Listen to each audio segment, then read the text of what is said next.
சங்கீதம் 105:14-15 வாசிக்கலாம்.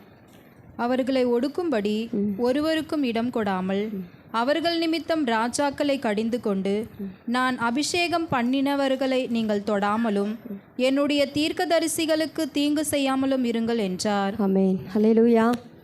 அவர்களை ஒடுக்கும்படி ஒருவருக்கும் இடம் கொடாமல் அவர்கள் நிமித்தம் ராஜாக்களை கடிந்து கொண்டு. ஹல்லேலூயா. இப்போ ஒடுக்குதல் அப்படின்னா என்ன அப்படின்னு சொல்லி பார்க்க. இப்போ ஒடுக்குதல்னால் என்ன? இப்போ அது ஒரு சிறுமைப்படுத்துகிற ஒரு அனுபவம். அதாவது வளரக்கூடாதபடி, பழகக்கூடாதபடி கட்டுப்படுத்தி வைக்கிற ஒரு அனுபவம். ஹல்லேலூயா. அதுதான் என்னது? ஒடுக்குதல். உடம்பை என்ன செய்வாங்க? ஒடுக்குவாங்க. சில பேர் ஆவியை என்ன செய்வாங்க? ஒடுக்குவாங்க. இதுதான் ஒடுக்குதல். இந்த ஒடுக்குதல் வசனம் சொல்லுது, அவர்களை ஒடுக்கும்படி ஒருவருக்கும் இடம் கொடாமல் அவர்கள் நிமித்தம் ராஜாக்களை கடிந்து கொண்டு. அப்போ இஸ்ரவேல் ஜனங்களை ஒடுக்கும்படி தேவன் ஒருவருக்கும் இடம் கொடுக்கவில்லை அப்படின்னு சொல்லி பார்க்குறோம். ஹல்லேலூயா. தேவன் ஆபிரகாம் ஒருவனாக இருக்கும்போது அவனை அழைத்து அவனை பலுகி பெருகும்படி செய்தார். அப்படி தானே நம்ம ஆதியாகமம் வசனங்களை ஃபஸ்ட்லேருந்தே நம்ம வாசிக்கும் போது தெரியும். நீங்கள் என்ன செய்யுங்க? பலுகி பெருகுங்கள் அப்படி சொல்லுவார். உணவாகிட்ட சொல்லுவார், நீங்கள் பலுகி பெருகுங்கள் சொல்லுவார். ஆதாம்கிட்ட சொல்லுவாங்க. அப்போ பலுகி பெருகிறது தான் தேவனுடைய சித்தமே. ஆனால் பலுகி பெருகக்கூடாது அப்படிங்கிறது யாருடைய விருப்பம்? சத்ருவினுடைய விருப்பம், சாத்தானுடைய விருப்பம். அதனால் அவன் என்ன செய்வான்? அதற்கு உரிய காரியங்களை அவன் என்ன செய்வான்? கிரியை செய்வான். ஆனால் நம்ம என்ன செய்யணும்? பலுகி பெருகணும். அதுதான் ஆண்டவருடைய விருப்பமாக இருக்குது. இப்போ யாத்திராகமம் 1ஆம் அதிகாரம் 7-12 வசனம் வாசிக்கலாமா? யாத்திராகமம் 1.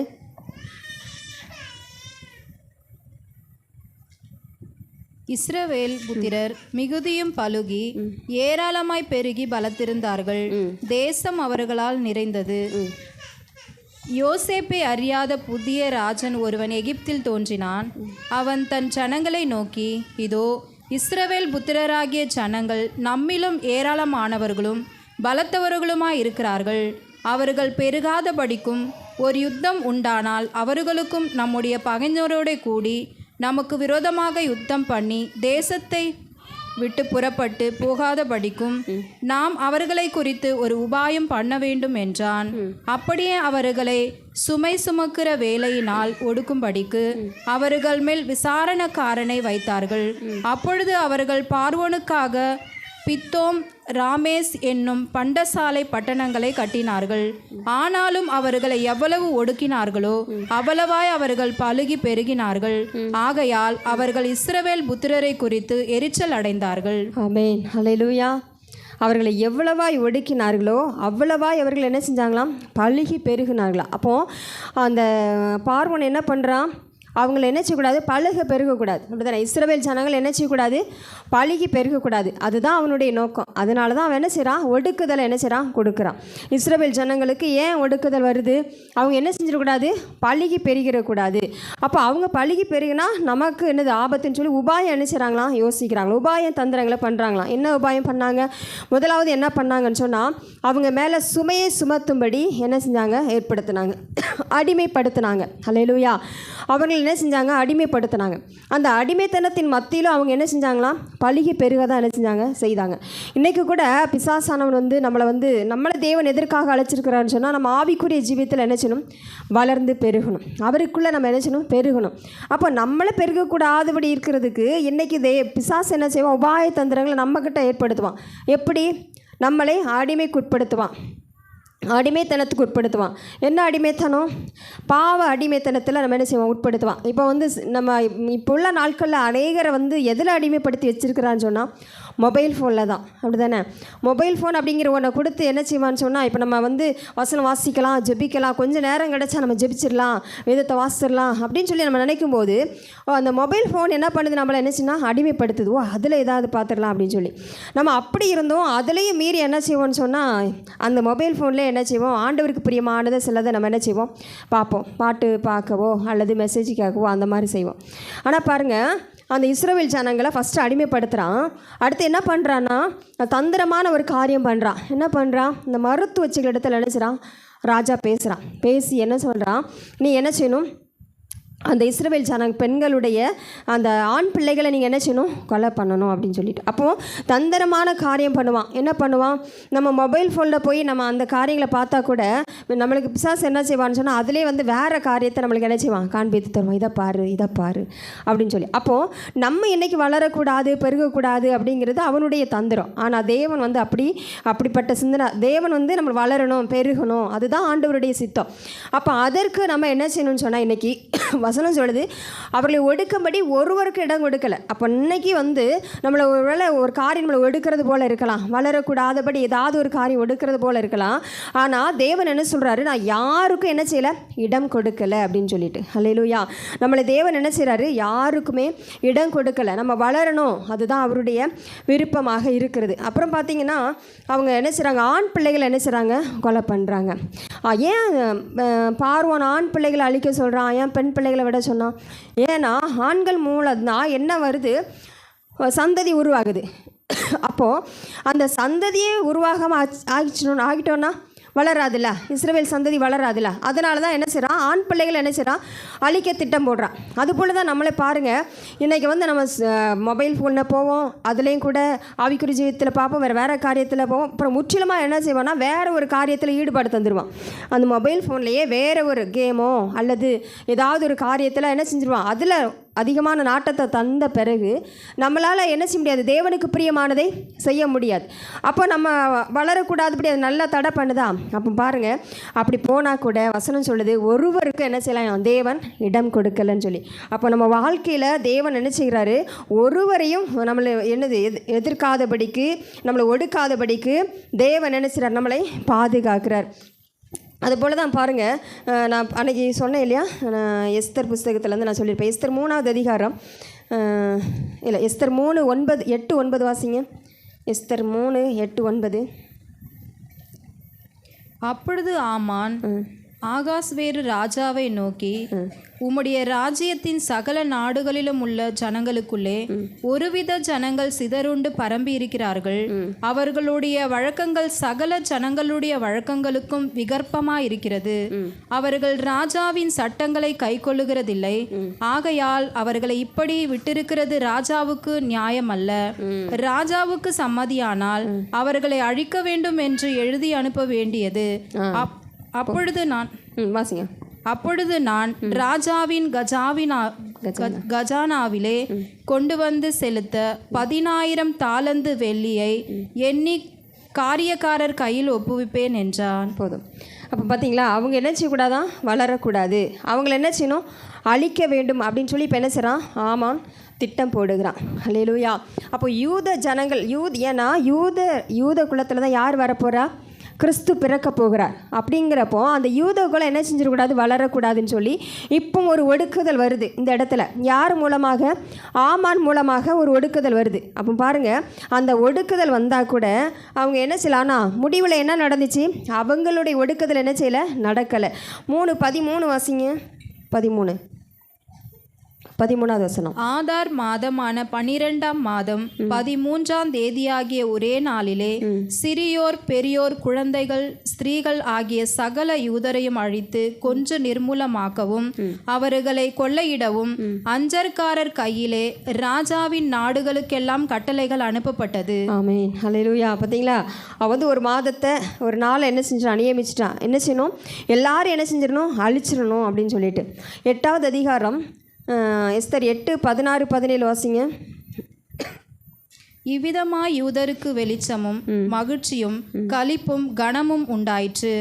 ராஜாவின் வார்த்தையும் அவனுடைய கட்டளையும் போய் சேர்ந்த எல்லா நாடுகளிலும் எல்லா பட்டணங்களிலும் யூதருக்குள்ளே அது மகிழ்ச்சியும் களிப்பும் விருந்துண்டு கொண்டாடும் நல்ல நாளுமாயிருந்தது. யூதருக்கு பயப்படுகிற பயம் தேசத்து ஜனங்களை பிடித்ததினால் அவர்களில் அநேகர் யூத மார்க்கத்தில் அமைந்தார்கள். ஆமென். ஹல்லேலூயா. அந்த யூத ஜனம் ஒன்று கூட இருக்கக்கூடாது, எல்லாரையும் அழிச்சிடணும்னு சொல்லி தான் ஆமானுடைய திட்டம். ஆனால் தேவன் பாருங்கள் என்ன எப்படி பண்ணாருன்னு சொன்னால், அவர்கள் அநேகர் என்ன செஞ்சாங்களாம், யூத மார்க்கத்தில் வந்து அமைந்தார்கள். அப்போ பாருங்கள், ஒருவரையும் என்ன செய்யலை, ஒடுக்கும்படி தேவன் என்ன செய்யலை, இடம் கொடுக்கவே இல்லை. அப்போ நம்ம வாழ்க்கையிலையும் பிசாசானவன் வந்து ஒருவேளை ஒரு பலவீனத்தை தந்து நம்மளை என்ன செய்யலாம், ஒடுக்க நினைக்கலாம். ஒரு போராட்டத்தை தந்து நம்மளை என்ன செய்யலாம், ஒடுக்க நினைக்கலாம். என்ன ஜோமணி என்ன அப்படின்னு சொல்லி என்ன செய்வான், ஒரு சோர்வுக்குள்ளாக நம்மளை என்ன செய்வான், கொண்டு போவான். ஒரு பிரச்சனையை உண்டு பண்ணுவான். குடும்பத்தில் ஒரு பிரிவினைகளை உண்டு பண்ணுவான். எதையாவது கொடுத்து என்ன செய்வான்னா ஆண்டவர் மேலுள்ள விசுவாசம் விட்டு விலக செய்து ஒரு ஒடுக்குதலுக்குள்ளாக என்ன செய்வான், கொண்டு வருவான். ஆனால் வசனம் சொல்லுகிறது, ஒருவரையும் ஒடுக்குவதற்கு தேவன் என்ன செய்யல, இடம் கொடுக்கலை அப்படின்னு சொல்லி பார்க்குறோம். இப்போ முற்பிதாக்களை நம்ம பார்க்கும்போது அவங்கள வந்து ஆரம்பத்திலிருந்தே அவங்க வளரும்படி தான் தேவன் அவர்களை அழைத்தார். அவங்களை ஒடுக்கும்படி சத்துரு பல விதத்தில் வந்தான். ஆனால் யாருமே என்ன செய்யலை, ஜெயிக்கலை. அவங்க எல்லாரையும் முற்பிதாக்கள் ஜெயித்தார்கள்னு சொல்லி பார்க்குறோம். எப்படி அவர்களால் அந்த ஒடுக்குதலிலிருந்து ஜெயம் பெற்றாங்க, யார் வந்து அந்த ஒடுக்குதலிலிருந்து ஜெயம் பெற முடியும் அப்படிங்கிறத குறித்து தான் இன்றைக்கி நம்ம என்ன செய்ய போகிறோம், பார்க்க போகிறோம். முதலாவதாக ஆபிரகாமுடைய வாழ்க்கையில் ஆபிரகாமை வந்து தேவன் வந்து அழைக்கிறார். என்ன சொல்லி அழைக்கிறாரு, நீ உன் தேசத்தையும் உன் இனத்தையும் உன் ஜனத்தையும் விட்டு புறப்பட்டு நான் உனக்கு காண்பிக்கும் தேசத்துக்கு நீ என்ன செய், புறப்பட்டுவான்னு சொல்லி அழைக்கிறார். அழைக்கும்போது ஆபிரகாம் என்ன செஞ்சாராம், அப்படியே புறப்பட்டு வந்தார் அப்படின்னு சொல்லி பார்க்குறோம். அப்போ பாருங்கள், இந்த இடத்துல ஆபிரகாமுடைய கீழ்ப்படிதலை பார்க்க முடியும். ஆபிரகாமுடைய கீழ்ப்படிதல் அவனுக்கு வந்த ஒடுக்குதலிலிருந்து என்ன செய்ய முடிஞ்சு, அவனை பாதுகாத்துச்சு. இப்போ பார்த்தீங்கன்னு சொன்னால் ஆதியாகமம் 23 வாசிங்க. ஆதியாகமம் 23. தேவன் இரவிலே அபிமெலேக்குக்கு சொப்பனத்திலே தோன்றி, நீ அழைப்பித்த ஸ்திரீ நிமித்தம் நீ செத்தாய், அவள் ஒருவனுடைய மனைவியா இருக்கிறாளே என்றார். போதும். இதில் வந்து அதற்கு முன்னாடி ஆதியாகமம் 12:17 வசனம் வாசிங்க. ஆதியாகமம் 12:17 வாசிங்க. ஆபிரகாமுடைய மனைவியாகிய சாராய் நிமித்தம் கர்த்தர் பார்வோனையும் அவன் வீட்டாரையும் மகா வாதைகளால் வாதித்தார். ஆமென், ஹல்லேலூயா. பார்வோன் யாரு, ராஜா. எகிப்தின் ராஜா யாரு, பார்வோன். அப்போது யார் நிமித்தமாக வாதித்தானா, ஆபிரகாம் நிமித்தமாக கர்த்தர் என்ன செஞ்சாரா, பார்வோனுடைய வீட்டை என்ன செஞ்சார், வாதித்தாருன்னு சொல்லி பார்க்குறோம். இப்போ ஆபிரகாமை வந்து ஆசீர்வதிக்கணும்னு சொல்லி தான் அழைச்சிருக்கிறாரு. இப்போ வராங்க, அவங்களுக்கு பஞ்சம் வந்துடுது. இப்போ எங்கே போகிறாங்க, எகிப்து தேசத்திற்கு போகிறாங்க. அப்போ சாராள் நிமித்தமாக சந்ததி உண்டாகணும், பல்லுகணும், பெருகணும், இதுதான் தேவனுடைய திட்டம். ஆனால் அங்கே எகிப்து தேசத்திற்கு போகும்போது அந்த பார்வோன் என்ன செய்கிறான்னு சொன்னால் சாராளை என்ன செய்கிறான், எடுத்துக்கொள்ளுகிறான் அந்த இடத்துல. அப்போது அவங்களுக்கு என்ன, இது வந்து செய்த தவறு ஒருவேளை ஆபிரகாமாக இருந்தால் கூட அந்த இடத்துல அவன் முதலாவது தேவன் அழைக்கும் போது கர்த்தருடைய வார்த்தைக்கு கீழ்ப்படிந்து தேவன் காண்பிக்கிற பிரகாரம் அவர் போனதுனால தான் அந்த இடத்துல ஆபிரகாமின் நிமித்தமாக தேவன் யாரை கடிந்து கொள்கிறாரு, பார்வோனை என்ன செய்கிறாரு, கடிந்து கொள்கிறார். ஹல்லேலூயா. அவர்களை ஒடுக்க ஒருவருக்கும் அதிகாரம் கொடாமல் அவர்கள் நிமித்தமாக ராஜாக்களை கடிந்து கொண்டார். அப்படி நம்ம வேதத்தில் வாசிக்கிறோம் இல்லையா. அப்போ பாருங்கள், அதுபோல் தான் இன்னைக்கு ஆபிரகாமின் நிமித்தமாக தேவன் என்ன செய்கிறாரு, பார்வோனை என்ன செய்கிறாரு, கடிந்து கொள்கிறார். ஹல்லேலூயா.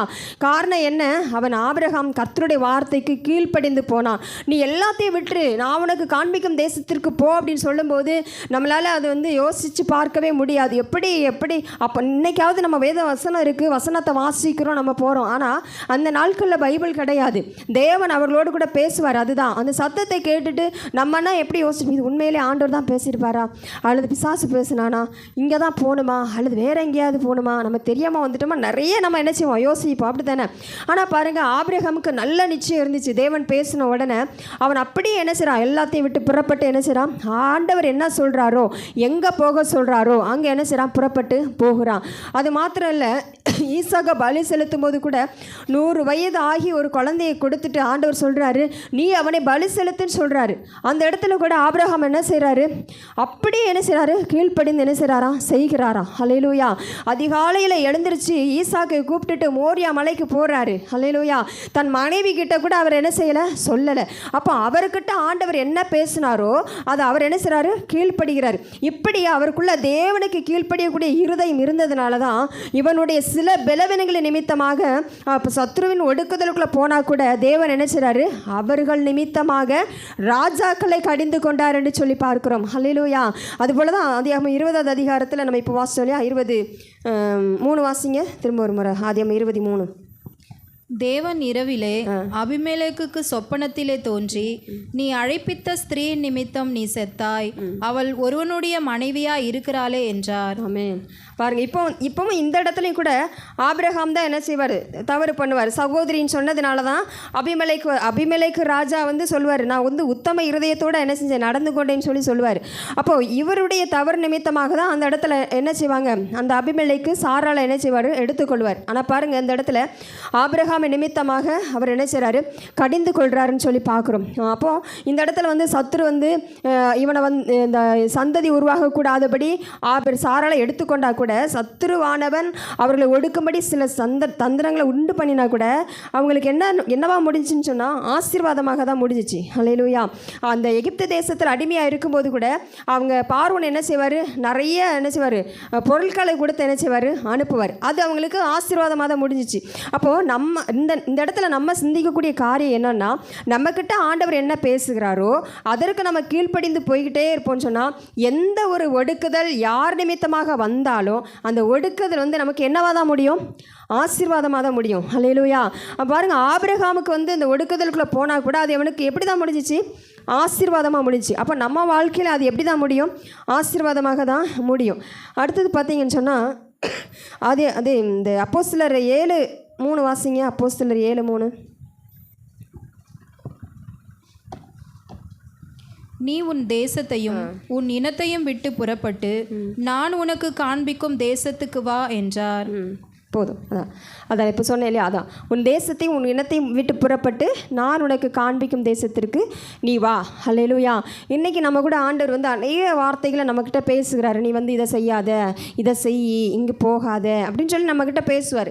நம்ம வந்து யாரையும் பார்க்க வேண்டாம், நம்மக்கிட்ட பேசின ஆண்டவருக்கு நம்ம முற்றிலுமாக நம்ம கீழ்ப்படியும் போது நம்ம வந்து நல்லா இருக்கிறது போல் இருக்கும். ஆனால் சத்ருவானவன் எந்த விதத்துலையாவது என்ன செய்வான், நம்மளை ஒடுக்கும்படி வருவான். நம்ம மனசுக்குள்ளே வருவான், நமக்குள்ளே வெளியிலேருந்து வருவான். நம்மளோட மனசுக்குள்ளேயே என்ன செய்ய ஒரு போராட்டத்தை உண்டு பண்ணுவான், வெளியில் போராட்டத்தை உண்டு பண்ணுவான், ஒரு விசுவாச குறைச்சலை உண்டு பண்ணுவான், ஏதோ ஒரு ஒடுக்குதலுக்குள்ளே போகிறது போல உள்ள ஒரு அனுபவத்தில் கொண்டு போவான். ஆனால் நம்ம வந்து ஒன்றுமே செய்ய வேண்டாம், தேவன் என் கூட என்ன பேசியிருக்கிறாரோ அதற்கு நான் கீழ்ப்படிச்சு போவேன் அப்படின்னு சொல்லி நம்ம போயிட்டே இருப்போம்னு சொன்னால் அது நம்மளுக்கு என்னவா முடியும், ஆசீர்வாதமாக முடியும். அடுத்ததாக ஈசாக்கு குறித்து நம்ம பார்க்கும்போது அது 26:18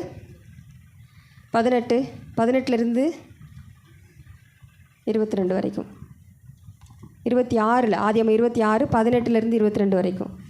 தன் தகப்பனாகிய ஆபிரகாமின் நாட்களில் வெட்டினவைகளும் ஆபிரகாம் மரித்த பின் பெலிஸ்தர் தூர்த்து போட்டவைகளுமான துறவுகளை மறுபடியும் தோண்டி தன் தகப்பன் அவைகளுக்கு இட்டிருந்த பேர்களின்படியே அவைகளுக்கு பேரிட்டான். ஈசாக்குடைய வேலைக்காரர் பள்ளத்தாக்கிலே வெட்டி அங்கே சுரக்கும் நீரூற்றை கண்டார்கள். கேராரூர் மேய்ப்பர் இந்த தண்ணீர் தங்களுடையது என்று சொல்லி ஈசாக்குடைய மேய்ப்பருடனே வாக்குவாதம் பண்ணினார்கள். அவர்கள் தன்னோடே வாக்குவாதம் பண்ணினபடியால் அந்த துறவுக்கு ஏசேக்கு என்று பெயரிட்டான். வேறொரு துறவை வெட்டினார்கள், அதை குறித்தும் வாக்குவாதம் பண்ணினார்கள். ஆகையால் அதற்கு சித்னா என்று பெயரிட்டான். பின்பு அவ்விடம் விட்டு பெயர்ந்து போய் வேறொரு துறவை வெட்டினான்.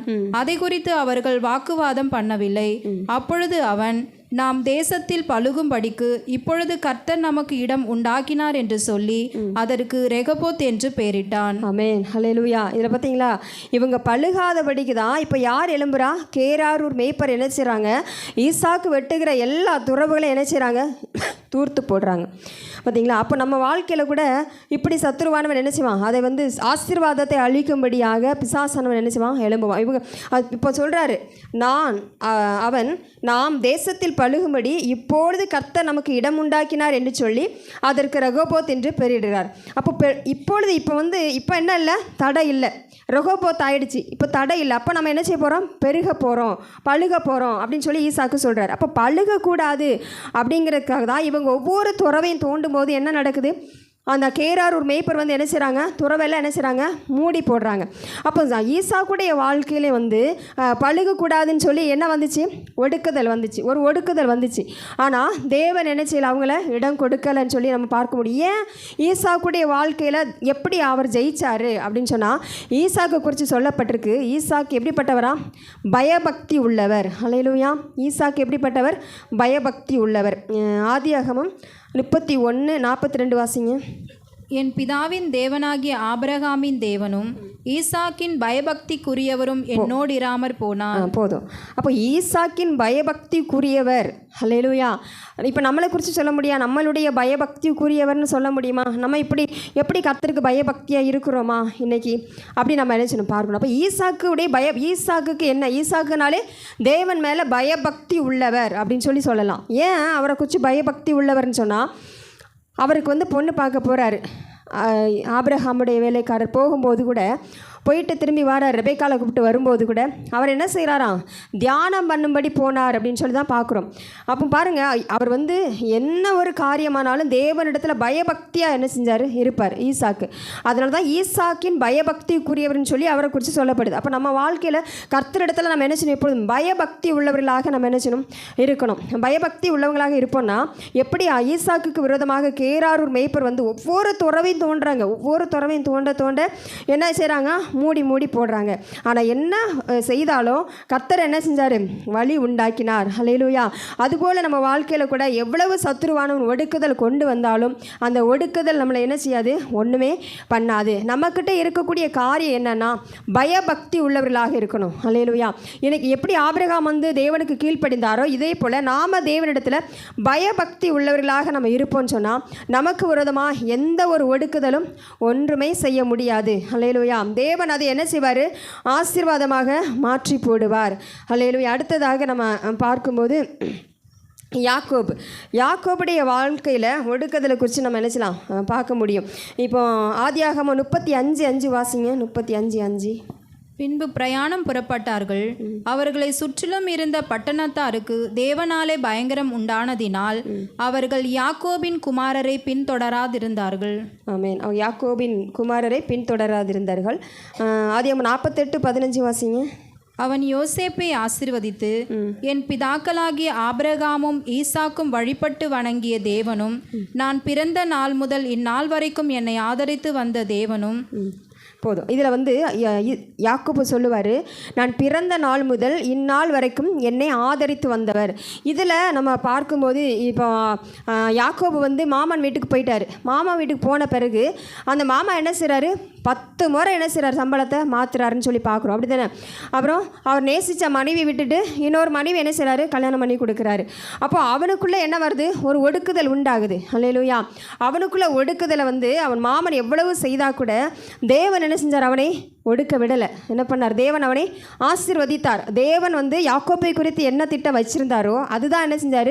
நிறைவேற்றினார். இப்போ யாக்கோபு ஏன் ஒடுக்க முடியலை அப்படின்னு சொன்னால், யாக்கோபு இடத்துல நம்ம என்ன பார்க்க முடியும்னு சொன்னால், அவன் என்ன வந்தாலும் என்ன செய்வான்னு சொன்னால் தேவனை சார்ந்து கொள்வான். ஹல்லேலூயா. நம்ம அதனால தான் இந்த ஆதியாகமம் 48:15 நம்ம வாசிக்க முடியும், நான் பிறந்த நாள் முதல் இந்நாள் வரைக்கும் என்னை ஆதரித்து வந்தவர் அப்படின்னு சொல்லி என்ன செய்கிறாரு? சொல்கிறாரு. அப்போ அவர் வந்து இதுவரைக்கும் நான் வந்தது யாரால? தேவனாலன்னு சொல்லி தேவனே என்ன செய்கிறாரு? சார்ந்து கொள்கிறாரு. அப்போ இங்கேருந்து கூட புறப்பட்டு போகும்போது கூட கையில் ஒரு கோலோட புறப்பட்டு போகும்போதும் அவர் சொல்லுவார், ஆண்டவர்கிட்ட ஜெபம் பண்ணுவார். ஆண்டவரே, நான் போயிட்டு திரும்பி வருவேன்னு சொன்னால் நான் உங்களுக்கு என்ன செய்வேன்? தசம பாகம் செலுத்துவேன், என் வருமானத்திலலாம் நமக்கு தருவேன் அப்படின்னு சொல்லி என்ன செய்வார்? ஒரு பொருத்தனை பண்ணுவார். அப்போ அவர் வந்து எல்லா காரியத்திலுமே யாரை சார்ந்து கொள்வார்னு சொன்னால் தேவனை சார்ந்து கொள்வார். அதனால தான் தேவனே அவர் சார்ந்து கொள்றதுனால தான் அவன் நினச்ச முடியல, யாருமே ஒடுக்க முடியலை. அந்த சீகேம்ங்கிற இடத்துல அவங்க வந்து தங்கும்போது கூட அங்கேயும் என்ன செஞ்சாங்கன்னு சொன்னால் அவருக்கு ஒடுக்குதல் வந்துச்சு. பிள்ளைகள் மூலமாக, எதிரிகள் மூலமாக ஒடுக்குதல் வந்துச்சு, மனசில் போராட்டத்தில் வந்துச்சு. அப்படி வந்தால் கூட அவன் நினச்ச முடியல, ஒடுக்க முடியல. ஏன்னு சொன்னால் அவர் எப்பொழுதுமே தேவன் என்ன சொல்கிறாரு, அவர் வந்து எங்கே போனாலும் முதலாவது என்ன செய்வார்? தேவனுக்கு பலிபீடம் கட்டுவார். ஹல்லேலூயா. தேவனுக்கு என்ன செய்வார்? பலிபீடம் கட்டுவார். அப்போ அவர் என்ன அவர் பிறந்த நாள் முதல் இந்நாள் வரைக்கும் என்னை ஆதரித்து வந்தது யார்? எங்கள் அப்பா இல்லை, எங்கள் அம்மா இல்லை, என் மனைவிகள் கிடையாது. யார்? தேவன் தான் என்னை ஆதரித்து வந்தார்னு சொல்லி எல்லாவற்றிற்கும் யாரை சார்ந்து கொள்வார்? தேவனை சார்ந்து கொள்வார். ஒரு சத்துரு வந்து அவனுக்கு இப்போ ஏசா வராரு அவரை அழிக்கிறதுக்கு வரும்போது கூட அவர் என்ன செய்வார்? அங்கே போய் யாப்போக்குன்ற இடத்துல போய் என்ன செய்வார்? தேவனோடு கூட ஆண்டவரேன்னு சொல்லி போராடுவார். எப்போ தேவனையே சார்ந்து கொள்வார். ஆண்டவரே, இப்போ ஏசா வருகிறானே, என்ன செய்ய முடியும்னு சொல்லி தேவனே என்ன செய்வார்? சார்ந்து கொள்வார். அப்போ நம்ம வாழ்க்கையில் கூட என்ன ஒரு காரியமானாலும், ஒரு மனுஷன் நினைச்சக்கூடாது, சார்ந்து இருக்கக்கூடாது. எனக்கு எங்கள் வீட்டில் அப்படி செய்திருவாங்க, எங்கள் குடும்பத்தில் அப்படி எனக்கு உதவி செய்திருவாங்க, அப்படி கிடையாது. எனக்கு இந்நாள் வரைக்கும் நான் இருக்கிறதுக்கு எங்கள் அம்மா தான் காரணம், எங்கள் அப்பா தான் காரணம், அப்படி இல்லை. நான் இந்நாள் வரைக்கும் நான் உயிரோடு இருக்கிறேன்னு சொன்னால் என்னை பிறந்த நாள் முதல் இந்நாள் வரைக்கும் என்னை ஆதரித்து வந்தது என் தேவன் அப்படின்னு சொல்லி நம்ம தேவனையே சார்ந்திருப்போம்னு சொன்னால் எவ்வளவு ஒடுக்குதல் வரலாம். அல்லேலூயா. எவ்வளோ பெரிய சத்துருக்கள் மூலமாக ஒடுக்குதல் வந்தாலும் வசனம் சொல்லுகிறது அவர்கள் நிமித்தமாக ராஜாக்களை கடிந்து கொள்வார். அல்லேலூயா. அப்போ நம்ம நிமித்தமாக தேவன் நம்மளுக்கு பெரியவர்கள் எத்தனை பேராக இருக்கலாம், யாராக இருக்கலாம், ஆனால் யாரை தேவன் கடிந்து அவர் என்ன செய்வாராம்? கடிந்து கொள்வாராம். ஒரு இந்த லாபன் வாசிக்கும் போது லாபானை என்ன செய்வார்னு சொன்னால் தேவன் என்ன செய்வார்? கடிந்து கொள்வார். அல்லேலூயா. லாபானை என்ன செய்வார்? கடிந்து கொள்வார். இதே இந்த 40 ஆதியாகமம் 42 நம்ம 31:42 வாசித்தோம் இல்லையா? அதை வாசிங்க. 31:42 திரும்ப ஒரு முறை வாசிங்க. என் பிதாவின் தேவனாகிய ஆபிரகாமின் தேவனும் ஈசாக்கின் பயபக்திக்குரியவரும் என்னோடு இராமற் போனால் நீர் இப்பொழுது என்னை வெறுமையாய் அனுப்பிவிட்டிருப்பீர். தேவன் என் சிறுமையையும் என் கை பிரயாசத்தையும் பார்த்து நேற்று ராத்திரி உம்மை கடிந்து கொண்டார் என்று சொன்னான். ஆமென். அல்லேலூயா. அப்போ பாருங்க, லாபான் வந்து இவனை ஒடுக்குறான். ஆனால் பாருங்க, கர்த்தர் என்ன செய்றாராம்? உன்னை கடிந்து கொண்டார். அல்லேலூயா. கர்த்தர் லாபான் என்ன செய்றாரு? கடிந்து கொள்றாரு. அவன் எத்தனை முறை சம்பளத்தை மாற்றிட்டு திரும்ப என்ன செய்றான்? பின்தொடர்ந்து வரான். அவன் போயிட்டானா அப்படின்னு சொல்லி என்ன செய்றான்? பின்தொடர்ந்து வரான். இவ்வளோ நாள் ஒடுக்குனது என்ன செய்யலாம்? லாபானுக்கு பத்தலை. திரும்பவும் என்ன செய்றான்? பின்தொடர்ந்து வரான். ஆனால் பாருங்க, அவர் லாபான் என்ன செய்றார்? தேவன் கடிந்து கொண்டார். அல்லேலூயா. இன்னைக்கு நம்ம வாழ்க்கையில் நம்ம வரக்கூடிய சத்துருக்களை தேவன் என்ன செய்வார்?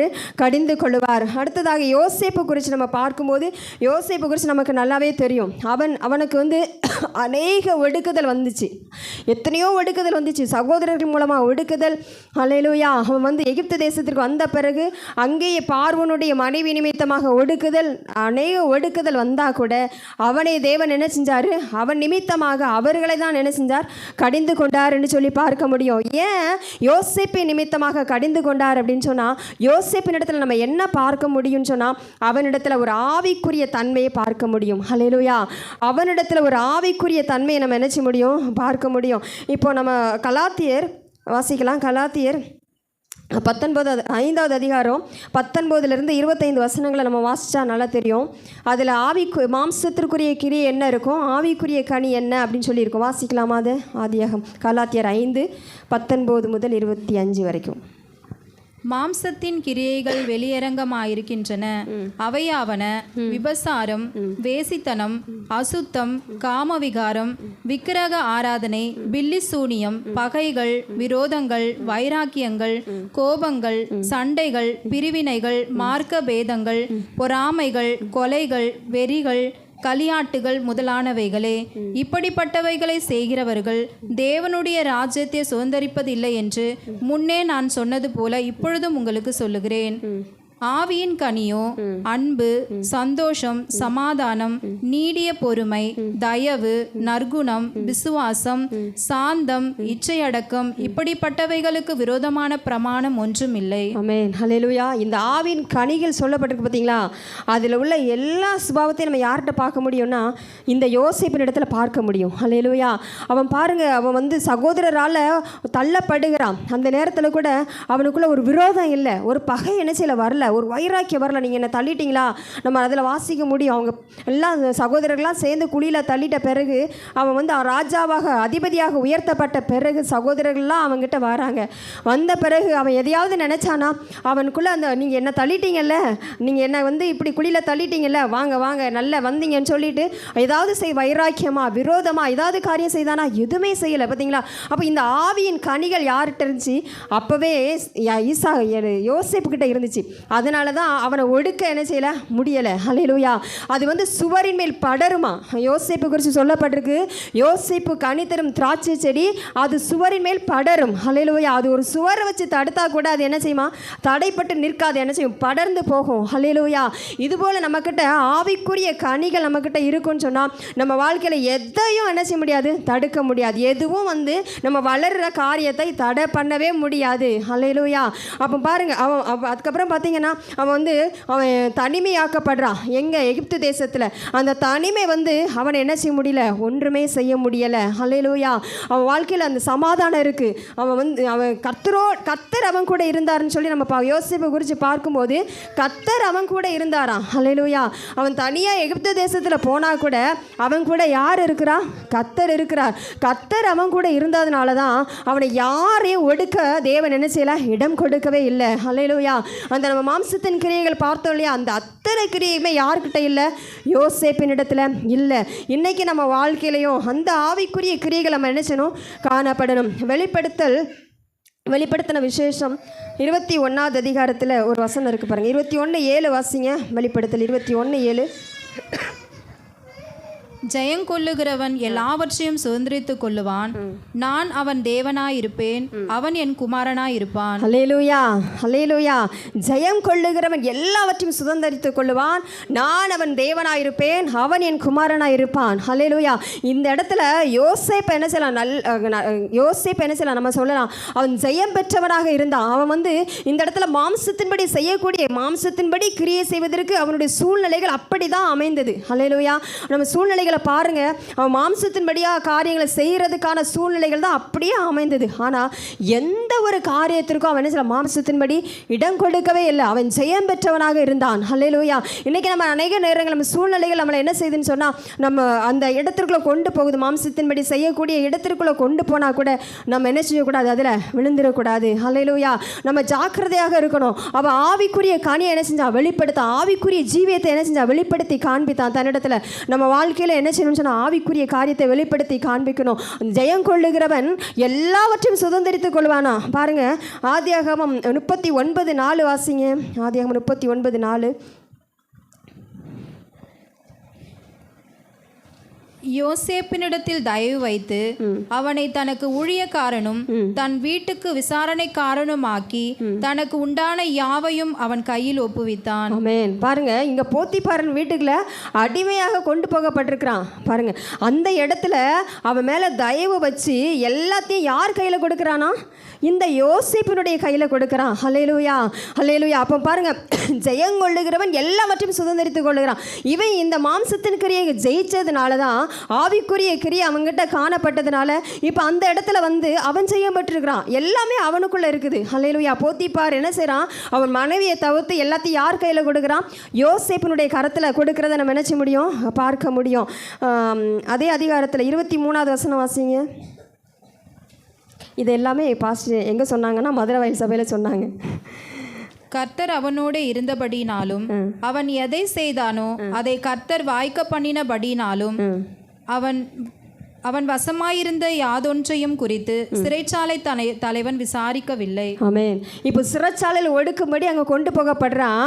ஆனால் அந்த இடத்துல சிறைச்சாலை தலைவன் எதையுமே என்ன செய்யலையாம்? விசாரிக்கலையாம். ஏன்னு சொன்னால் அவன் கூட யார் இருக்கிறா? கர்த்தர் இருக்கிறார். ஆவிக்குரிய கனி அவர்கிட்ட இருந்ததுனால, கர்த்தர் அவன் கூட இருந்ததுனால சிறைச்சாலை தலைவன் என்ன செய்யலை? எதையுமே விசாரிக்கலை. ஹல்லேலூயா. அவன் எல்லாவற்றிலும் சுதந்திரவாளியாக என்ன செஞ்சார்? மாற்றப்பட்டார். 41வது அதிகாரத்தில் 40 44 வரை உள்ள வசனம் வாசிக்கலாமா? அதிகாரம் 41 40 முதல் 44 வசனம் வரைக்கும். நீ என் அரமனைக்கு அதிகாரியாய் இருப்பாய், உன் வாக்கின்படி என் ஜனங்கள் எல்லாரும் அடங்கி நடக்க கடவர்கள், சிங்காசனத்தில் மாத்திரம் உன்னிலும் நான் பெரியவனாய் இருப்பேன் என்றான். பின்னும் பார்வோன் யோசேப்பை நோக்கி, பார், எகிப்து தேசம் முழுமைக்கும் உன்னை அதிகாரி ஆக்கினேன் என்று சொல்லி பார்வோன் தன் கையில் போட்டிருந்த தன் முத்திரை மோதிரத்தை கழற்றி அதை யோசேப்பின் கையிலே போட்டு மெல்லிய வஸ்திரங்களை அவனுக்கு உடுத்தி பொன் சரப்பணியை அவன் கழுத்திலே தரித்து தன்னுடைய 2ஆம் ரதத்தின் மேல் அவனை ஏற்றி தண்டனிட்டு பணியுங்கள் என்று அவனுக்கு முன்பாக கூறுவித்து எகிப்து தேசம் முழுமைக்கும் அவனை அதிகாரியாக்கினான். ஹல்லேலூயா, ஹல்லேலூயா, ஹல்லேலூயா. ஓ ஹல்லேலூயா, ஹல்லேலூயா. ஜெயம் கொள்ளுகிறவன் சகலத்தையும் சுதந்திரித்துக் கொள்ளுவான். ஹல்லேலூயா. அந்த யோசிப்பு பாருங்க, மாம்சத்தின் கிரியைகளை ஜெயித்தான். ஹல்லேலூயா. எல்லாவற்றையும் சுதந்திரித்துக் கொண்டான். அந்த எகிப்து தேசம் முழுவதும் இப்போ யார் கைக்குள்ள இருக்கு? யோசிப்பு யோசேப்புடைய கையில் இருக்குது. யோசேப்பு அனுமதி இல்லாமல் யாரும் கையை காலை ஆட்ட முடியாது. முத்திரை மோதிரை யார் கரத்தில் இருக்குது? இப்போ யோசேப்புடைய கரத்தில் இருக்குது. ஹல்லேலூயா. இன்றைக்கி நம்ம வாழ்க்கையில் அதை பாருங்கள், யோசேப்பு யாரால நினைச்ச முடியல, ஒடுக்க முடியல. நீ எகிப்தில் போனால் நீ அதோடு நீ அழிஞ்சிருவான்னு சொல்லி என்ன செஞ்சாங்க? அவரோட சகோதரர்கள் எகிப்திற்கு அனுப்பினார்கள். ஓ ஹல்லேலூயா, ஹல்லேலூயா. ஓரி கவல வரவா ஷால வருவி கவல தர வருவா, ஓரி கவல வருவி கவல தர தரவா. இந்த நாட்களில் ஓ ஹல்லேலூயா, ஹல்லேலூயா, நம்மளை அழிக்கும்படி ஹல்லேலூயா எவ்வளவு ஒடுக்கினார்களோ அவ்வளவாய் பெருகினது போல நம்மளை அழிக்கும்படி எந்த இடத்துல நம்மளை தள்ளினாலும் ஹல்லேலூயா கர்த்தர் நம்ம கூட இருப்பார் என்று சொன்னால் ஹல்லேலூயா எந்த இடத்துல அனுப்பினார்களோ அந்த இடத்துல தேவன் நம்மளை உயர்த்த முடியும். ஓ ஹல்லேலூயா, ஹல்லேலூயா. ஒருவேளை இந்த நாட்களில் ஒரு ஒடுக்குதல் உங்க வாழ்க்கையில காணப்படுகிறதா? ஹல்லேலூயா. எல்லாராலும் நான் ஒடுக்கப்படுகிறேனே, எல்லாராலும் தள்ளப்படுகிறேனே, என்னோட குடும்பத்தில் ஒடுக்கப்பட்ட நிலைமையில் இருக்கிறேனே, என்னுடைய ஆவிக்குரிய ஜீவியத்தில் வளரக்கூடாதபடி ஒரு ஒடுக்குதல் இருக்கிறதே என்று சொல்லி நீங்க ஒருவேளை நினைப்பீங்கன்னு சொன்னா ஓரி கபல வரவா ஷால பரிவி கபல வரவா. எப்படி யோசேப்பு எகிப்து தேசத்தில் எல்லாவற்றிற்கும் அதிகாரியாகிய தேவன் உயர்த்தினாரோ அதுபோல் அந்த ஒடுக்குதலின் மத்தியில் தேவன் நம்மளை உயர்த்த வல்லவராக இருக்கிறார். ஓ ஹல்லேலூயா, ஹல்லேலூயா. ஓரி கபல வரவா ஷால பரிவி கபல வரவா, ஓரி கபல வரவா தியாரிவி கபல வரவா ஷால பரிவி கபல வரவா. ஹல்லேலூயா, ஹல்லேலூயா. தேவன் எல்லா ஒடுக்குதலின் மத்தியிலும் ஹல்லேலூயா ஒடுக்கும்படி ஒருவருக்கும் தேவன் இடம் கொடுக்கவில்லை என்று சொல்லி பார்க்கிறோம்.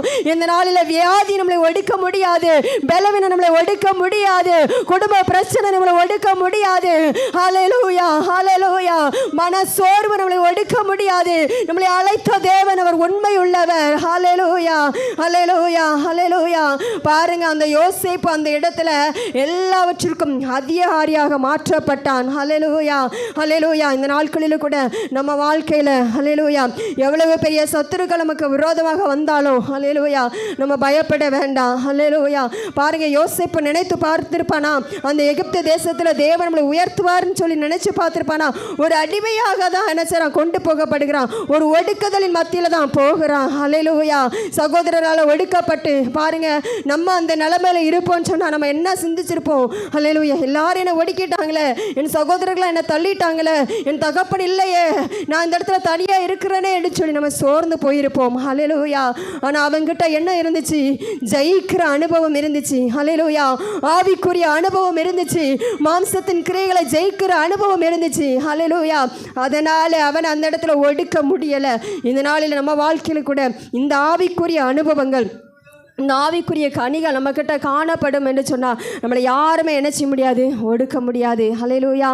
அப்படியாக இந்த நம்முடைய முற்பிதாக்களை நம்ம நினைச்ச முடியும், இந்த காரியங்களை நம்ம நினைச்ச முடியும், பார்க்க முடியும். இது போல தான் தேவன் நம்ம வாழ்க்கையில் என்ன செய்வார்னு சொன்னால் எந்த ஒடுக்குதலுக்கும் நம்மளை என்ன செய்ய மாட்டார்? இடம் கொடுக்க மாட்டார். ஒரு முறை அந்த வசனம் வாசிக்கலாமா? சங்கீதம் 105:14 வசனங்களை வாசிக்கலாமா?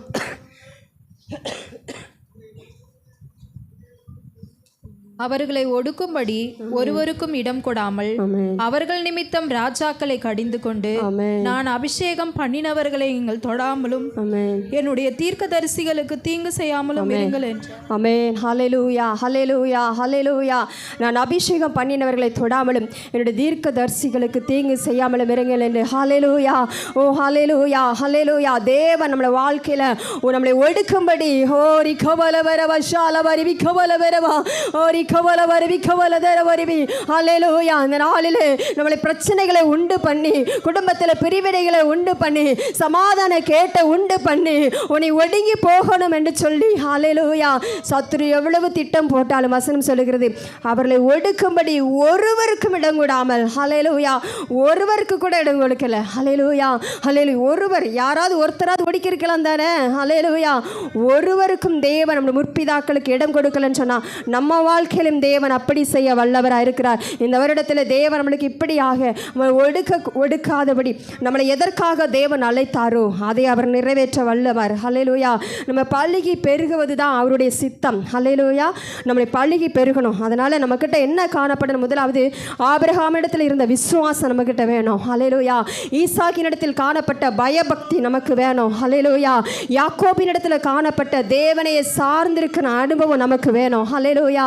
யோசேப்பினிடத்தில் காணப்பட்ட இந்த ஆவியின் கனிகள், ஹல்லேலூயா, இந்த ஆவிக்குரிய ஜீவியங்கள் நம்மக்கிட்ட காணப்படும் என்று சொன்னால் இன்றைக்கி யாரும் நம்மளை ஒடுக்க முடியாது. எந்த சத்துருவோ மனுஷனோ உலகமோ எதுவும் நம்மளை ஒடுக்க முடியாது. ஒருவருக்கும் தேவன் இடம் கொடுக்க மாட்டார். ஏன்னு சொன்ன வசனம் சொல்லுகிறது, நான் அவன் தேவனாக இருப்பேன், அவன் என் ஜனமா என் குமாரனாக இருப்பேன் என்று சொல்லி கர்த்தர் சொல்லியிருக்கிறார். ஹல்லேலூயா. இந்த வசனங்களினால கர்த்தர் நம்ம ஒவ்வொருவரையும் ஆசீர்வதிப்பாராக. ஆமென்.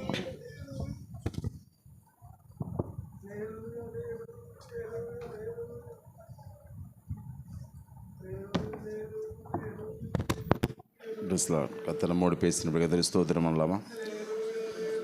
ஸ்தோத்திரம் ஸ்தோத்திரம் ஸ்தோத்திரம் ஸ்தோத்திரம். மகிமையானவரே, மாறாதவரே, உமக்கு ஸ்தோத்திரம் ஸ்தோத்திரம் ஸ்தோத்திரம். பிரியமான தேவசனம், இந்த பகல் வேளையிலும் நம்முடைய பிதாக்களை குறித்து நம்ம அடிக்கடி நினைக்கணும். நம்முடைய பிதாக்கள் ஆபிரகாம், ஈசாக்கு, யாக்கோபு, அவங்களோட பிதாக்கள். யோசேப்பும் அந்த வரிசையில் தான் வரான். பாருங்கள், அந்த பிதாக்களுடைய அந்த விசுவாசத்தை தேவன் ஒரு குடும்பத்தை தெரிந்து கொண்டு அவங்கள நம்முடைய பிதாக்களாக வச்சுருக்கிறாரு. பைபிளில் அவங்கெல்லாம் கோத்திர, யாக்கோபு கோத்திர பிதா. அவன் வாழ்ந்த வாழ்க்கை என்பது தேவன் அவங்கள விசேஷமாக அவங்கள ரெடி பண்ணி அவங்கள அந்த மாதிரி வாழ வச்சாருங்க. அது எப்படி பைபிளில் அப்போஸ்தலர்கள் முக்கியமானவங்களோ அதுபோல் நம்முடைய பிதாக்கள் முக்கியமானவங்க. இந்த ஆதி ஆகமத்தில் சிருஷ்டிப்பின் காலத்தில் சிருஷ்டிப்பில் மனித குலம் வீழ்ந்து போனதுக்கப்புறம் தேவன் நோவாவை தெரிந்து கொண்டதுக்கு பின்பு பிதாக்களுடைய காலம் முக்கியமான காலம். பிரியமான தேவசனமே, அவங்களுடைய ஆசீர்வாதத்தினுடைய அந்த பேஸே அவங்களுடைய அடித்தளமே தேவனை சார்ந்திருக்கிறதாம். தேவனுடைய குணாதிசயத்தை ஃபாலோ பண்ணுறதாம். தேவனுடைய அந்த குணத்தை பிரதிபலிக்கிறதாம். இந்த நாட்களில் கூட நாம் அந்த ரூட்டில் தாங்க போகணும். நம்முடைய சபை அப்படி தான் போகணும்.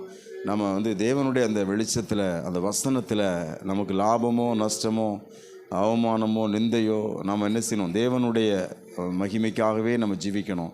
அதுதான் நிலையான ஒரு ஆசீர்வாதம், அதுதான் நிலையான ஒரு புகழ்ச்சி, அதுதான் நிலையான ஒரு மகிழ்ச்சி நமக்கு தரும். மற்ற நம்முடைய இஷ்டத்தின்படி நாமளாக ஒரு பிளான் பண்ணி நாமளாக ஒரு திட்டம் போட்டு நாம் வாழ்கிற வாழ்க்கை என்பது ஒரு காணல்களை போன்றது. அது மாயை, ஹம்பக், அது மாயை, அது நிரந்தரமானது கிடையாது. பிரியமான தேவசனம், இந்த பகல் வேளையிலே நாம் கேட்ட வார்த்தையின்படி அந்த வார்த்தை பாருங்கள், நான் அபிஷேகம் பண்ணினவளை தொடாமலும். ஹல்லேலூயா. கர்த்தர் சொல்கிறாரு, நான் அபிஷேகம் பண்ணவங்களை தொடாத, அது நான் அபிஷேகம் பண்ணியிருக்கிறேன். தேவன் ஒருவனை அபிஷேகம் பண்ணினார்னு சொன்னால் யாரும் தொட முடியாதுங்க. நீங்கள் கர்த்தர் ஸ்தோத்திரம் பண்ணுங்க. ஆமென். ஆண்டவரே, உமக்கு ஸ்தோத்திரம் ஸ்தோத்திரம் ஸ்தோத்திரம் ஸ்தோத்திரம் ஸ்தோத்திரம் ஸ்தோத்திரம். பிரியமான தேவச்சனமே, நீங்கள் பாருங்கள், யோசேப்புடைய வாழ்க்கையை பாருங்கள். யோசேப்பு தனக்கு ஏதாவது கிடைக்குங்கிறதுக்காக என்ன செய்யலவன்? அவன் பரிசுத்தமாக இல்லைங்க. அவன் ஏதாவது எனக்கு கிடைக்கும், நான் ஏதாவது சம்பாதிக்கணும் அப்படிலாம் அவன் என்ன செய்யலை. அவன் இல்லைங்க. பாருங்கள், யோசேப்பு குறித்து சாட்சி கேட்டான்னு சொல்லியிருப்பான். எப்படி நீங்கள் அதிபதியானீங்க அப்படி கேட்டான்னு சொல்லியிருப்பான். இன்னும் எனக்கு ரொம்ப ஆச்சரியமான விஷயம், ஒரு தேசத்தை ஆளணும்னு சொன்னால் எவ்வளோ ஞானம் வேணும் தெரியுமா? ஒரு தேசத்தை ஆளணும் அப்படின்னா எவ்வளோ ஞானம் வேணும். ஒரு குடும்பத்தை நிர்வகிக்கிறதுக்கே ஞானம் வேணும். ஆனால் உலகத்தில் உள்ள மக்களெல்லாம் காப்பாற்றுறான் யோசேப்பு. உலகத்தில் எல்லா நாடுகளும் யோசேப்புக்கிட்ட போய் தானியம் கொள்ளுது. 7 வருஷம் பஞ்சம். அந்த 7 வருஷமும் எகிப்து தேசத்தை மட்டும் கிடையாது, அவன் கானான் தேசத்தையுமே போஷிக்கிறான். பாருங்கள், எல்லா மக்களுக்கும் ஆகாரம் கொடுத்து அவ்வளோ பெரிய நிர்வாகம் பண்ணணும்னு சொன்னால் எவ்வளோ ஞானம் வேணும். ஹல்லேலூயா. பாருங்கள், அவன் படிக்கலைங்க. யோசேப்பு படிக்கலை. என்ன, அவன் எம்காம் படித்தானா, அவன் எம்ஃபில் பண்ணானா, அவன் பிகாம் பண்ணான், பிஹெச்டி பண்ணான், என்ன பண்ணான்? அவன் ஒன்றும் படிக்கலைங்க. ஆனால் கர்த்தர் ஞானத்தை கொடுத்தார். ஹல்லேலூயா. பைபிள் சொல்லுது, அவன் சொல்கிறான், பார்வோன், உன்னை விட ஞானவான் யாருமே கிடையாது. ஹல்லேலூயா. என்ன ஞானம் தெரியுமா? அவன் தேசத்தை நிர்வகிக்கிற ஒரு அட்மினிஸ்ட்ரேஷன், அவனுக்கு எவ்வளோ ஒரு அட்மினிஸ்ட்ரேட்டராக எப்படி கர்த்தர் ஆசீர்வதிச்சார் பாருங்கள். அவ்வளோ ஞானம் பாருங்கள். அவன் தேசத்தின் ராஜாவாக, தேசத்தின் ஒரு நிதி அமைச்சராக கர்த்தர் ஆசீர்வதிச்சாருங்க. ஒரு தேசத்துக்கு மட்டும் கிடையாது, அவன் உலகத்துக்கே. ஹல்லேலூயா. உலகத்தில் எல்லா நாடுகளும் பைபிள் சொல்லுது, சகல தேசத்தாரும் தானியம் கொள்ளும்படி யோசேப்பினிடத்தில் வந்தார்கள். ஹல்லேலூயா. அவர்களுக்கு தானியம் கொடுத்தான் யோசேப்பு. அப்புறம் அவங்க எப்படி கொடுத்தான் பாருங்கள். நிர்வாகம் பண்ணி எப்படி பண்ணுறான்னு நீங்கள் அது ஆதியாகமத்தில் படிப்பீங்க. அவங்களுடைய வயலை வாங்குவான், ஆடு மாடை வாங்குவான். அவன் எவ்வளோ நிர்வாக திறமை இருக்குது பாருங்கள் யோசேப்புக்கு. இந்த நாட்களில் பிரியமானவர்களே, தேவன் அவனை உயர்த்துறாரு. ஹல்லேலூயா. ஒரு அதிபதியாக அவன் வந்து தேவனை மட்டும்தான் சார்ந்து இருந்தான் பாருங்கள். அவன் வந்து எதுவுமே அவன் வந்து அசைக்கலை பாருங்களேன். அவன் தகப்பனை விட்டு பிரிஞ்சிட்டான், தாயை விட்டு பிரிஞ்சிட்டான், அவன் வந்து சகோதரர் விட்டு பிரிஞ்சிட்டான். யாருமே இல்லாத அந்நிய தேசத்தில் தனியாக வந்து உட்காந்துருக்கான், யாருமே கிடையாது. ஆனால் கூட அவன் சோர்ந்து போகலை, ஆனால் கூட அவன் வந்து பயந்து போகலை பாருங்கள். அவ்வளோ தைரியமாக யோசிப்பு இருக்கிறான்னா அவனுக்கு தெரியுது, ஹல்லேலூயாம், என் தேவன் என்னை ஒரு நாள் என் தேசத்துக்கு கொண்டு செல்வார். ஹல்லேலூயாம். ஒரு அஷதர கரபலாம் இல்லை, கர்த்தருக்கு ஸ்தோத்திரம் பண்ணுங்க, ஸ்தோத்திரம் பண்ணுங்க. ஹல்லேலூயாம். எப்படி வெளியே வர்றது? எகிப்து வந்து இருப்பு காலவாயின்னு வாசிக்கிறோம். இருப்பு காலவாய் எகிப்து தேசம். ஓ ஹல்லேலூயா. அதுலேருந்து வெளியே வர முடியாதுங்க, ரொம்ப கஷ்டம். ஆனால் யோசேப்புக்கு தெரியுது. அவன் ஒரு முறை ட்ரை பண்ணுறான். அவன் ஒரு சொப்பனத்தை சுயம்பாகிக்கு சொல்லி கொடுத்துட்டு, நீ ராஜா கிட்ட போய் சொல்லு. அவன் ட்ரை பண்ணுறான். அவன் வந்து போய் சொன்னான்னா எப்படியாவது ராஜா விட்டுருவான், வீட்டுக்கு போயிடலான்னு நினைக்கிறான். அதுலேயும் அந்த அட்டம்ப்ட் ஃபெயில் ஆகிடுது பாருங்கள். ஆனால் யோசேப்பு சோர்ந்து போகலை. ஹல்லேலூயா. அவன் மனசுக்குள்ளே அது பைபிள் அழகாக சொல்லுது. அங்கே ஆதியாகமத்தில் சொல்லப்படாத ஒரு வார்த்தையை அந்த யோசேப்பு இருதயத்தில் நடந்த அந்த ப்ராசஸை சங்கீதம் 105 சொல்லுது. கர்த்தருடைய வார்த்தை அவனை புடமிட்டது. ஹல்லேலூயா. ஓ ரஷதர கரவல. பிரியமான தேவச்சனமே, ஓ நீ கொழுத்த கன்றுகளைப் போல வளருவாய். நீ வளருவாய்ன்னு சொன்னால் வளருவாய். ஹல்லேலூயா. சபை வளரும்னா கண்டிப்பாக வளரும். ஹல்லேலூயா. ஆனால் பிசாசு என்ன பண்ணுவோம் தெரியுமா? வளர்ச்சியே ஆகாதுங்கிற மாதிரி நம்மளை நடத்துவான். சோர்ந்து போகக்கூடாது. ஹல்லேலூயா. கர்த்தர் நமக்கு சொன்னதை செய்வாருங்க. நம்மேல் நீதியின் சூரியன் உதிச்சிருக்கு. நீங்கள் கர்த்தரை ஸ்தோத்திரம் பண்ணுங்க, ஸ்தோத்திரம் பண்ணுங்க. மகா பரிசுத்தமும் கிருபையும் இரக்கமுள்ளவரே உமக்கு ஸ்தோத்திரம், ஸ்தோத்திரம், ஸ்தோத்திரம் அப்பா. இதோ இந்த நாளிலே உடைய பிள்ளைகளுக்காக நான் ஜெபிக்கிறேன். ஒவ்வொருவருக்காக உமக்கு ஸ்தோத்திரப்பா. இதோ உடைய பிள்ளைகள் இந்த நாளிலே கேட்ட வார்த்தையின்படி ஆண்டவரே, அவர் ராஜாக்களை கடிந்து கொண்டார். கர்த்தாவே, நீ ராஜாக்களை கடிந்து கொண்டீர் ஆண்டவரே. அவர்களை ஒடுக்கும்படி ஒருவனுக்கும் நீர் இடம் கொடுக்கவில்லை கர்த்தாவே. அதுபோல் அந்த நாளில் என்னுடைய பிள்ளைகளை ஒடுக்கும்படி ஒருவனுக்கும் நீர் இடம் கொடுப்பதில்லை. அதற்காக ஸ்தோத்திரம். இந்த நாளில் வந்திருக்கிற ஒவ்வொருவருக்காக நான் ஜெபிக்கிறேன். ஒவ்வொருவரையும் இந்த வருஷத்தினுடைய வாக்குத்தத்தத்தின்படியே கர்த்தர் ஆசீர்வதிங்கப்பா. எது நடந்தாலும் அது நன்மைக்காகவே என்னுடைய பிள்ளைகள் சிந்திக்கத்தக்கதாக தேவன் இரக்கம் பாராட்டுவீராக, தேவன் கிருபை செய்வீராக, எங்கள் தேவன் நடத்துவீராக. நாமத்துக்கே மகிமை உண்டாவதாக. இயேசு கிறிஸ்துவின் நல்ல நாமத்தில் பிதாவே, ஆமேன். என் ஆத்துமாவே கர்த்தரை ஸ்தோத்திரி, முழுமே அவருடைய பரிசுத்த நாமத்தை ஸ்தோத்திரி. என் ஆத்துமாவே கர்த்தரை ஸ்தோத்திரி, அவர் செய்த சகல உபகாரங்களை மறவாதே. ஆமேன். ஹல்லேலூயா. ஒரே ஒரு ஜெபம் பண்ணலாமல், நம்ம புத்தூரில் வந்து ஒரு இடம் கிடைக்கிறதுக்காக நீங்கள் ஜெபம் பண்ணோம். நாங்கள் ஒரு இடம் பார்த்துட்ருக்கோம். ஒரு இடம் ஓகே ஆச்சு, ஆனால் அது எங்களுக்கு அந்தளவுக்கு சாட்டிஸ்ஃபேக்ஷனாக திருப்தியாக இல்லை. இன்னொரு அதான் இன்றைக்கி பார்க்கணுன்னு நினைக்கிறோம். இந்த நல்ல ஒரு இடம் கிடைக்கணும், ஆராதிப்பதற்கு நல்ல ஒரு இடம் கிடைக்கும்படி கர்த்தர் ஸ்தோத்திரம் பண்ணி ஜெபிக்கலாமா? ஸ்தோத்திரம் பண்ணலாமா? ஸ்தோத்திரம் பண்ணலாமா? கர்த்தர் நமக்கு ஒரு இடத்த காண்பிக்கணுங்க, நல்ல ஒரு ஆராதனை ஸ்தலத்தை காண்பிக்கும்படியாய் கர்த்தர் ஸ்தோத்திரம் பண்ணுங்க. ஸ்தோத்திரம், ஸ்தோத்திரம், ஸ்தோத்திரம், ஸ்தோத்திரம், ஸ்தோத்திரம் அப்பா. அந்த ஊழியத்துக்கு விரோதமான தடைகளை கர்த்தர் மாற்றும்படியாய், தேவன் அங்கே கிரியை செய்யும்படியாய். நாங்கள் போன வாட்டி போய் அங்கே உள்ள ஆவியை கட்டி ஜெபிச்சுட்டு வந்திருக்கோம். ஹல்லேலூயா. அந்த ஆவிகளை கட்டி ஜெபிச்சிருக்கோம். இன்றைக்கி வந்து அந்த அங்கே கண்டிப்பாக என்ன செய்யணும், ஒரு வாக் ப்ரேயர் பண்ணணும். அதை ஏறி அப்படி சுற்றி நடந்து வாக் ப்ரேயர் பண்ணணும்.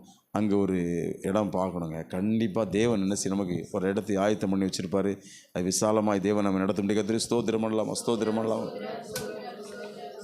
மகா பரிசுத்தமும் கிருபையும் இரக்கமுள்ள எங்கள் தேவனே உமக்கு ஸ்தோத்திரம், ஸ்தோத்திரம், ஸ்தோத்திரம். இதோ இந்த நாளில் நாங்கள் சபையாய் கூடி ஜெபிக்கிறோம். அந்த வருஷத்திலே நீங்கள் வளருவீர்கள் எங்கள் வாக்குத்தத்தத்தின்படி நாங்கள் எங்களுடைய தனிப்பட்ட வாழ்க்கையிலும் எங்களுடைய சபை வாழ்க்கையிலும் கர்த்தாவை வளரும்படி கர்த்தர் எங்களுக்கு கிருபை செய்யுங்கப்பா. அப்படி எங்கள் ஒவ்வொருவரையும் எங்கள் தேவன் ஆசீர்வதிங்கப்பா. யோசேப்பை நீங்கள் ஆண்டவரே ஆசீர்வதிச்சிங்கப்பா, அதுபோல் எங்களை நீங்கள் ஆசீர்வதிங்கப்பா. யோசேப்பை வைத்து உங்களுடைய திட்டம் நிறைவேறினது போல் எங்களை கொண்டு உங்களுடைய திட்டம் நிறைவேறுவதாக. எங்கள் ஆசீர்வாதம் உங்களுடைய திட்டத்துக்கு உதவும்படி அமைவதாக. உடைய நாமத்துக்கே மகிமை உண்டாகட்டும். இயேசு கிறிஸ்துவின் நல்ல நாமத்தில் பிதாவே, ஆமேன். என் ஆத்துமாவே கர்த்தரை ஸ்தோத்திரி, என் முழுமையோட பரிசுத்த நாமத்தை ஸ்தோத்திரி. என் ஆத்துமாவே கர்த்தரை ஸ்தோத்திரி, அவர் செய்த சகல உபகாரங்களை மறவாதே. ஆமென். ஹல்லேலூயா, ஹல்லேலூயா. Praise the lord. God bless you. வியாழக்கிழமை அந்த ஃபேமிலி பிளஸிங் மீட்டிங். இந்த உண்டியல் வந்து இன்றைக்கி வாங்கிட்டு என்னது நவம்பர் மாதம் லாஸ்ட்டு சண்டே நீங்கள் இது ரிட்டன் தரணும். சரியா? ஏற்கனவே உங்கள் உண்டியில் பத்திரமா வச்சுருக்கியா? வச்சுக்க. அதை அறுத்து இதுக்குள்ளே போடுங்க, அந்த காசை, இருக்கிற காசை. சரியா? இனிமேல் என்னது இல்லை, மனசாட்சி குத்துனா கொண்டு கொடுங்க, அவ்வளோதான்.